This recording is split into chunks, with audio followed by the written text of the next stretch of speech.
A number of years ago, Laurie Majors, my executive assistant, got a phone call from a lady in Birmingham, Alabama. At the end of the conversation, she said, Zig, she said, I believe this woman thinks she's got an impossible problem, but I believe you can solve that problem with her in just a few minutes if you will spend that time with her. I said, well, Laurie, tell her to meet me backstage. I'll get there about 10 minutes early. My schedule was such that was about all I had. Well, I got there, and I was on backstage behind the curtain on one side. She spotted me from the other side, and as she walked across the stage, I have never seen as much anger in a human being in my life as I saw in her. She almost started crying when she saw me. She said, oh, I'm just so glad to see you. I got this horrible job. I hate it. I hate everything about it. I hate everybody down there. I mean, you talking about negative nails. She was it. She said, can you help me? Now, understand, I've only got about 10 minutes.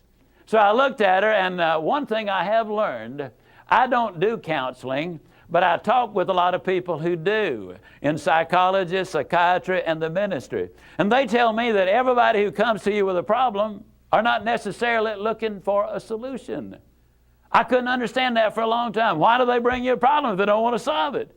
Well, I can tell you why. They want to tell you about it, you about it, you about it, you about it, and you about it. And if you foul up the deal and solve the problem, they can't tell you again, you again.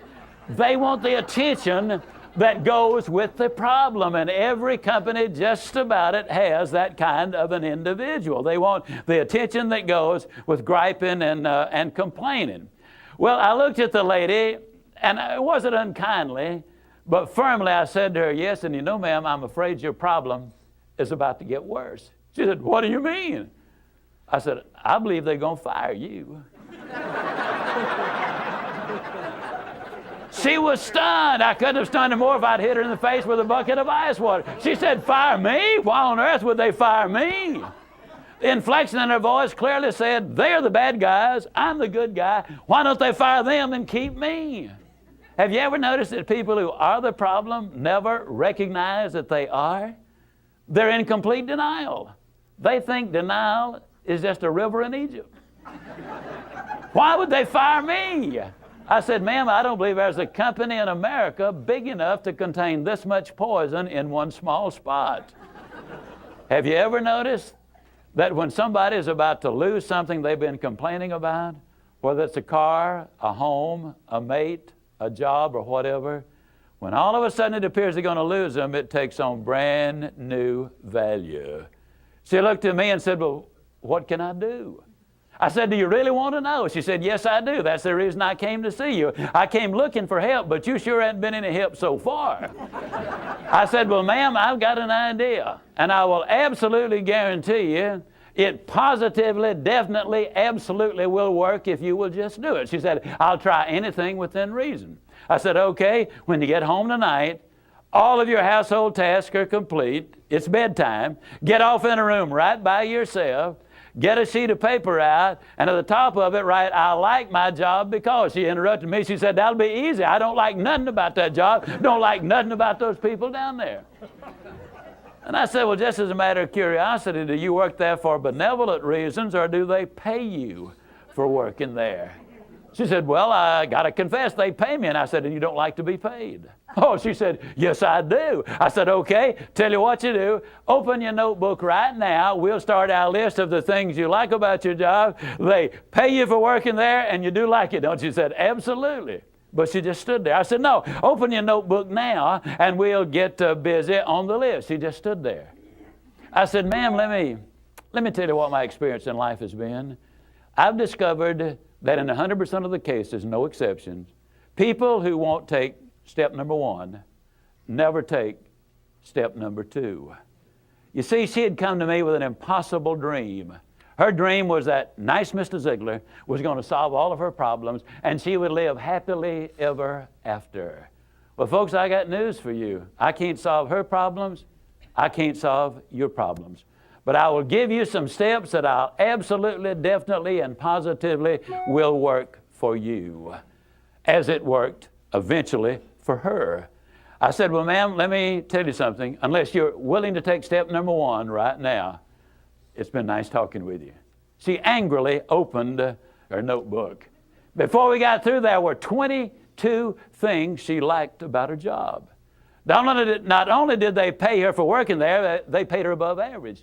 She had 3 weeks vacation with pay. She had a retirement program. She was in on profit sharing. She had health insurance, life insurance, and accident insurance. She lived less than 10 minutes from home. She was in on management decisions. The company sent her to 3 seminars a year to be paid for. She had her own private office and parking place. 22 things that she liked about her job.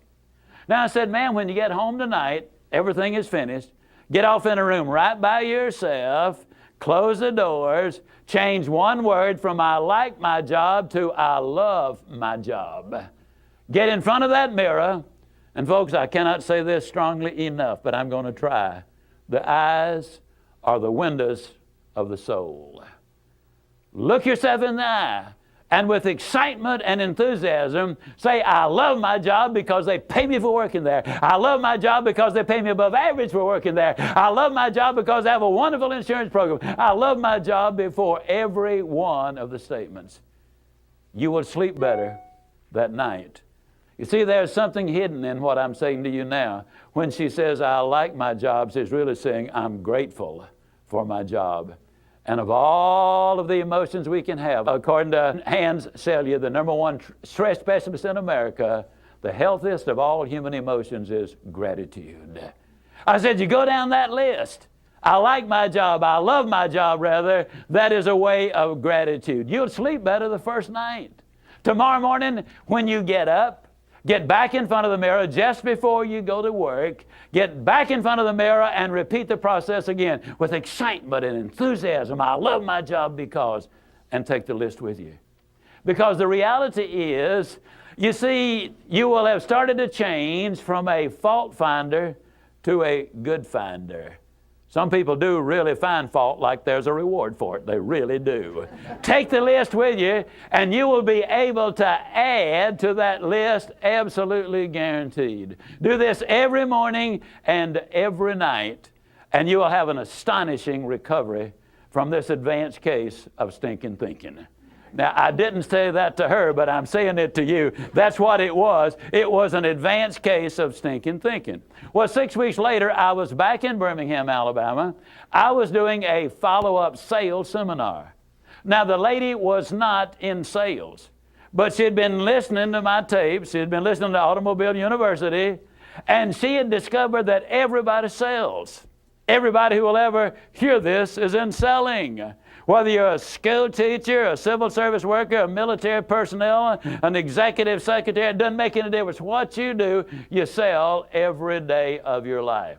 There she was at the sales seminar, seated on the front row, grinning so wide she could have eaten a banana sideways. I'm telling you, you're talking about somebody that was excited. She was turned on. I said, well, how you doing? She grinned even more broadly and said, Mr. Ziegler, I'm doing wonderfully well. And thank you for asking. She said, you cannot believe how much those people down there have changed.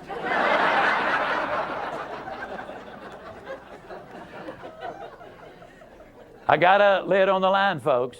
You're not going to change anybody else till you change you. Everything really does begin with you. Now, you see, the unfortunate thing, this lady had been raised in a very negative environment. First, her parents had told her that she'd never amount to anything. They had said, you know, you're always late, you're always sloppy, why can't you be like your brother or your sister or whatever? When she got married, her husband had continued it, and so her self-talk had become completely negative. Everything that she said about herself was negative. Like Dad said, I'll never amount to anything. Or like my husband says, I can't do anything right. But when she started changing the input, then some radical changes took place.